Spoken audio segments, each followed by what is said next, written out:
Hello, good morning. Welcome back to माझी Meera. So मला कळते की खूप दिवसांनी एक मोठा व्हिडिओ येते, कारण का शेड्यूल इतकं पॅक होतं ना, बरेच असे दिवस बिझी जात होते आणि नवीन गोष्टी खूप ट्राय करायच्यात, खूप गोष्टी घेऊन यायच्यात तुमच्यासाठी, पण वेळ मिळत नाही आहे आणि एक पुश मिळत नाही. म्हणजे थोडंसं असं डल वाटत होतं, पण आता पुन्हा नवीन सुरुवात करते. सो तेच आजचं मॉर्निंग तर स्टार्ट झालं. सो मॉर्निंग झालं मी मस्त छान माझं आधी आवरते, माझा वेळ घेते एक 10-15 मिनटाचा आणि त्याच्यानंतर मग कामांना सुरुवात करते. सो मॉर्निंगचं ना मी स्किन केअर शक्यतो मिस नाही करत. म्हणजे मी जेव्हा उठते ना, उठल्या मी आधी फेस वॉश करून ब्रश करून मी आधी मॉइश्चरायझर लावून घेते आणि सनस्क्रीम लावून घेते. म्हणजे मला बाहेर पडायचं असतं 4 तासाने त्याच्यानंतर, कारण का मी 6 वाजता उठते आणि मला लिटरली 9च्या दरम्यान वगैरे मी बाहेर पडते. पण तरी पण मी सनस्क्रीम एकदा लावून घेते, कारण का काय असतं ना, घरात पण आपले रेडिएशन्स असतात, जसं वायफायचे रेडिएशन आणि बरेच रेडिएशन घरात असतात. त्याच्यामुळे मग मी शक्यतो सनस्क्रीन कायम यूज करते. आता थंडीचे दिवस चालू आहेत पुण्यात, पण तरी पण मला असं वाटते की माझी स्किन ऑइली होती. सो मला कळत नाही असं का होतं आहे. बॉडीमध्ये बरेच चेंजेस होत आहेत, म्हणजे वेट लॉस पण झालं आहे माझं बऱ्यापैकी, त्याच्यामुळे की काय मला कळत नाही आहे. पण पुन्हा स्किन अशी ऑइली व्हायला लागली आहे आणि मला खरं सांगायचं तर थोडंसं छान वाटतं, कारण का ती ऑइली जास्त नाही आहे, पण ते जे स्किनला जेवढं गरजेचं ऑइल असतं ना, तेवढं ते स्किनवर आहे. सो ते मला छान वाटते की ठीक आहे, माझी स्किन परत बॅक टू नॉर्मलला आली आहे, कारण का मध्ये स्किन केअर करून बरीच ती ड्राय झाली होती. सो येस, आता इथे मी भाजी टाकते आहे बटाट्याची. मीरासाठी मी भेंडीची भाजी करणार होते आणि निमेशसाठी बटाटा. सो मीराचं असं झालं ना की मीरा मोजून 3 ते 4 भाज्याच खाते आणि मीराला बटाटा बिलकुल आवडत नाही आणि निमेशला सारख्या त्याच रिपीट भाज्या कंटाळा येतात, म्हणून मग मी दोघांसाठी सेपरेट भाज्या केल्यात. सो निमेशला मी लाल तिखट बटाटा केला होता आणि मीराला फक्त मी हळद मिठातली आणि मिरचीची एक फोडणी देऊन जिऱ्याची फोडणी देऊन मीराला मी भेंडी बनवणार होते तव्यामध्येच. सो इथे आज मी चपात्या बनवतात, पण मोस्टली असं होतं की मीरासाठी चपाती बनवावी लागते आणि निमेशसाठी भाकरी, कारण का निमेशने आता सध्या असं सुरू केलं आहे की सकाळी ब्रेकफास्टच तो हेवी करून जाईल, म्हणजे प्रॉपर जेवणच करून जाईल, म्हणजे मग दिवसभर त्याला वेळ नाही मिळत. तसंही त्याला जेवणाला दुपारचे 3-3:30 किंवा मग अगदी 4 पण वाजायचे. मग ॲसिडिटीचा आणि त्याचा त्रास त्याला खूप व्हायचा. सो म्हणून तो प्रिफर करतो की सकाळीच एकदा पोटभर जेवून गेला ना की मग दुपारच्या वेळेत तो काहीतरी ज्यूस किंवा नारळ पाणी वगैरे असं काहीतरी घेतो. सो त्याने हलकं वाटतं. त्याला ॲसिडिटीचा त्रास पण खूप कमी झाला आहे. मागे ॲसिडिटीचा त्रास भरपूर होत होता. सो अशा रुटीनमुळे थोडे चेंजेस केल्यामुळे छान वाटतं आहे. सो इथे भरभर मी चपात्या करून घेत होते आणि माझ्या चपात्या खूप मोठ्या असतात. मला माहिती नाही माझ्या हाताने किती लहान गोळा घेतला ना, तरी पण ती चपाती मोठीच होते आणि मला खरं सांगायचं तर मला मोठ्या चपात्या आवडतात. मला त्या खूप नाजूक चपात्या नाही आवडत. कधीतरी छान वाटतात त्या छोट्याशा खायला, पण चपाती अशी चांगली भरभक्कमच हवी. म्हणजे 2 चपात्या खायच्याऐवजी एका चपातीतच पोट भरलं पाहिजे असं. सो मला आहे ना, आता जेव्हापासून मी डाएट सुरू केलं आहे, मला खूप वजन कमी करायचं मी मनावर घेतलं आहे. पण मला आहे ना खूप क्रेविंग होते की मी डाळ, भात, भाजी, चपाती, लोणचं, पापड असं एकदम असं पूर्ण भरलेलं ताट खावं. म्हणजे खूप नाही जाणार, माझं ॲपिटाईट खूप कमी झालं आहे त्या मानाने. पण मला ती खूप दिवसापासून अशी क्रेविंग होते की कुठेतरी छान, नाही तर मग घरी तरी बनवावं. जे सात्विक जेवण आपण म्हणतो ना, जे आपण नैवेद्याला ताट वाढतो जेव्हा केव्हा हे असतं.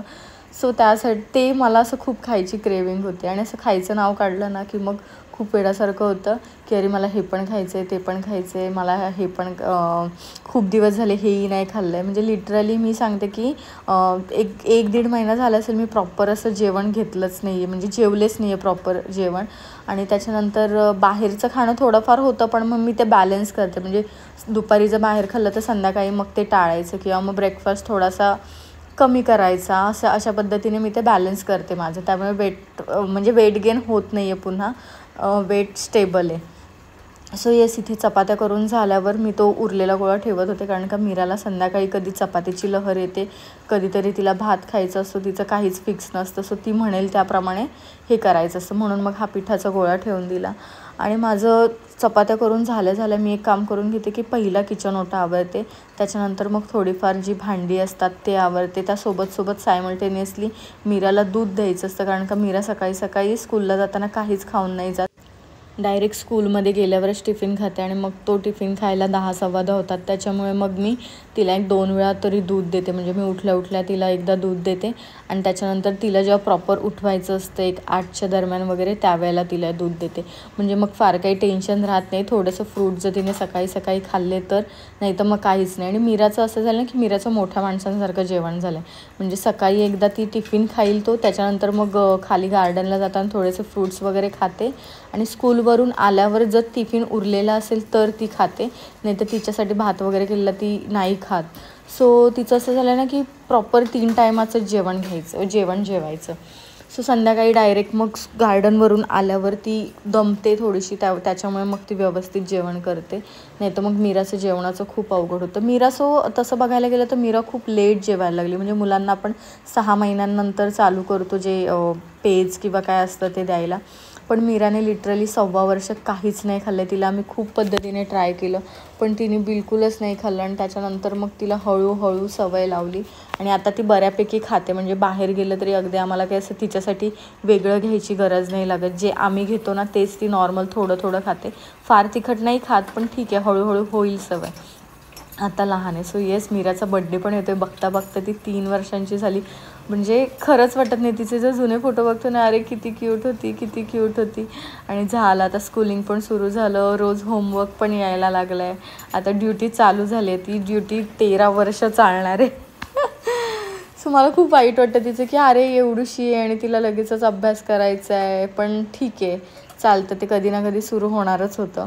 सो मीरा पण कंटाळा नाही करत. तिच्या आवडीने किंवा तिच्या ह्याने घेतलं ना थोडंसं तिच्या कलेने की मग ती पण करते व्यवस्थित. सो मुलांवरच डिपेंड असतं की ते त्यांच्या आवडीने त्यांच्या वेळेनुसार, खूप फोर्स करून काहीच उपयोग नाही आहे. सो मीराला ना आत्ता होमवर्कला हार्डली 12 म्हणजे ते स्टँडिंग लाईन काढायचे असतात किंवा काय 12च असतात ते 12 बॉक्समध्ये. सो त्या 12 बॉक्समध्ये 12 वेळा काढताना मीरा 12 वेळा 12 प्रकारचे काही ना काहीतरी कारनामे करते. म्हणजे तिला कंटाळाच येतो, तिला उठूनच जायचं असतं, नाही तर मग ती हसतेच. एक स्टँडिंग लाईन काढून की काहीतरी जोकच करते. मग ही स्टँडिंग लाईन कोणाची, ती स्टँडिंग लाईन कोणाची, असं करत करत खेळवत तिच्याकडून सगळा तो अभ्यास करून घ्यावा लागतो. सो ही आता एक माझी न्यू ड्युटी ॲड झाली की स्कूलला फक्त सोडायचं आणायचं नाही, तर त्याच्यासोबत टिफिन पण बनवायचा, तिला होमवर्क पण करून घ्यायचा, स्कूलमधून काही नोटिफिकेशन येत आहेत त्याच्यावर पण लक्ष ठेवायचं, काही प्रोजेक्ट आहेत का किंवा काही कोणते डे सेलिब्रेशन आहे का त्याच्यावर पण लक्ष ठेवायचं. सो येस, आता सगळ्या बाजूनी सगळं आलं आहे ते. सो ठीक आहे, येणारच होतं. सो येस, जी भांडी थोडीफार स्वयंपाकाची उरलेली असतात ती पण मी पटापट घासून घेते, कारण का त्याच्यानंतर मग मीराला उठवायचं असतं. आणि मीराला एकदा उठवल्यानंतर मग माझ्याकडे फार काही वेळ नसतो कामं आवरायला. आणि मी सांगितलं त्याप्रमाणे मी पण बाहेर पडते, त्याच्यामुळे मग यायला 12:30-1 होतात आणि मग पुन्हा मीरा असते, त्याच्यामुळे कामं होत नाही. म्हणून मग मीराला उठवायच्या आधीच मी ही कामं उरकून घेते. सो इथे मीराला ना उठायला एक 10 मिनटं तरी तिला रिलॅक्स द्यावा लागतो, म्हणजे तिला लाडीगुडी लावावी लागते. सो एकदा मी एकदा निमेष असं चालू.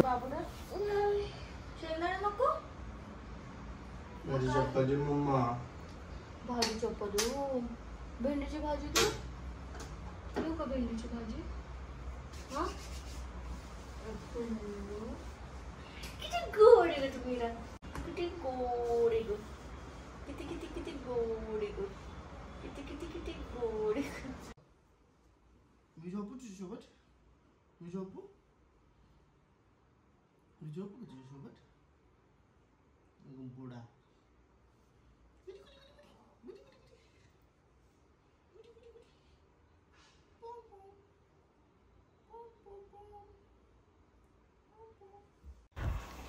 सो मीराला उठवल्यानंतर माझी ड्युटी असते की तिचं सगळं आवरायची. मग माझं आवरेपर्यंत निमेश ब्रेकफास्ट करून घेतो आणि मग त्यानंतर निमेश पटापट आवरून मग मीराला सोडायला जातो आणि मग त्यानंतर मी माझं आवरते आणि मग तिघं पण आम्ही बाहेर पडतो.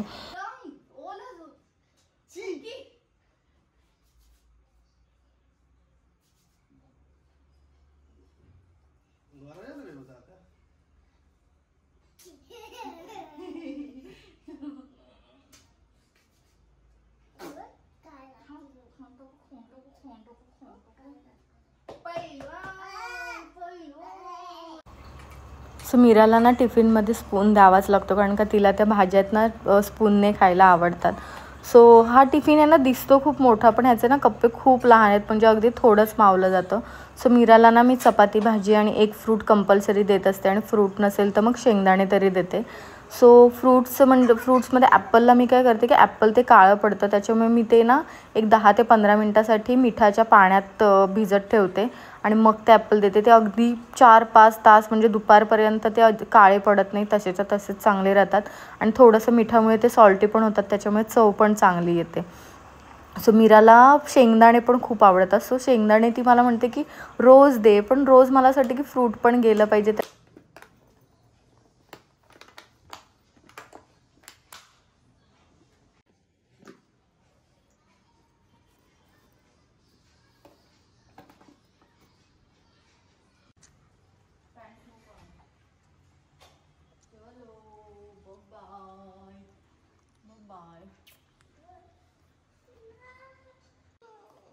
गो फास्ट. हां, पेपर मी काढून ठेवला.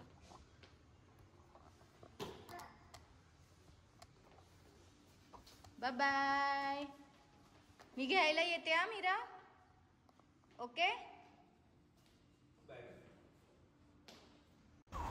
सो सगळं आवरलं. मी मेक शुअर करते की किचन ओटा आणि भांडी सगळं व्यवस्थित लावलेलं असेल, म्हणजे जेव्हा घरी रिटर्न येते त्यावेळेला स्वच्छ किचन ओटा बघून खूप छान वाटतं. सो आता बरंच आहे ना चिकनगुनिया आणि हे आता बऱ्याच साथी चालू आहेत, त्याच्यामुळे मी मीरासाठी आणि आमच्या सगळ्यांसाठीच मी पाणी उकळून घेते की पाण्यावाटे काहीतरी वेगळं नको व्हायला, म्हणून हे रात्रीच पाणी मी उकळून ठेवलं होतं आणि मग हे बॉटल्समध्ये फिल करून ठेवते, म्हणजे दिवसभर मग ते प्यायलं जातं. म्हणजे ह्या सीझनमध्ये असं होतं की जेवढं काळजी घेऊ तेवढी कमीच आहे. आणि आम्हाला आठवते की लहानपणापासून पप्पा पण आम्हाला कंपल्सरी गरम म्हणजे पाणी आम्ही करायचो, तेव्हा आता आम्ही हंडा भरून गरम पाणी मम्मी करायची आणि मग तेच पाणी आम्ही प्यायचो. म्हणजे पावसाळा सुरू झाला की ही रोजची ड्युटी असायची मम्मीची की ते हंडा गरम करायचा उकळून चांगला, आणि मग तो रात्रभर थोडासा साधा होऊन द्यायचा आणि मग सकाळी दिवसभर तेच पाणी प्यायचं हंड्यातलं. सो किचनचं सगळं आवरून मी आता माझं आवरायला आलं होते, आणि मी मेक शुअर करते की मी सनस्क्रीन पुन्हा एकदा लावते बाहेर पडायच्या आधी. सो बाहेर पडायच्या आधी 15 ते 20 मिनटं सनस्क्रीन लावायचं असतं. सो हे मी डर्माकोचं सनस्क्रीन यूज करते आणि त्याने मला इतकं छान वाटतं, माझी स्किन पण सॉफ्ट झाली आहे. मी जसं सांगितलं आधी मी वेगळ्या ब्रँडचं सनस्क्रीन वापरायचे, पण आता डर्माकोचं मी पुन्हा सुरू केलं. मला खूप छान वाटतं. आणि हे बेला विटाचं जे व्हाईट ऊद परफ्यूम आहे तो एवढा सुंदर आहे की तो आम्ही 3rd टाईम मागवला आहे. आणि त्याच्यासोबत जे आदिल कादरीचं शनाया अत्तर आहे ते मला खूप हवं होतं, म्हणजे ते त्याचं मी खूप ऐकलं होतं, त्याच्यामुळे मला ते हवं होतं. आणि ते खरंच खूप लाँग लास्टिंग आहे आणि स्मेल पण खूप छान आहे. आणि लवकरच खूप एक्साइटिंग ब्लॉग्स येणार आहेत जे की माझ्या कझनसोबत असणार आहे. तुम्ही गौरीच्या लग्नाचे ब्लॉग्स तर बघितले असतील आणि ते खूप एन्जॉय पण केले असतील. सो अजून असेच ब्लॉग्स घेऊन मी येणार आहे पुन्हा भेटायला. तोपर्यंत बाय.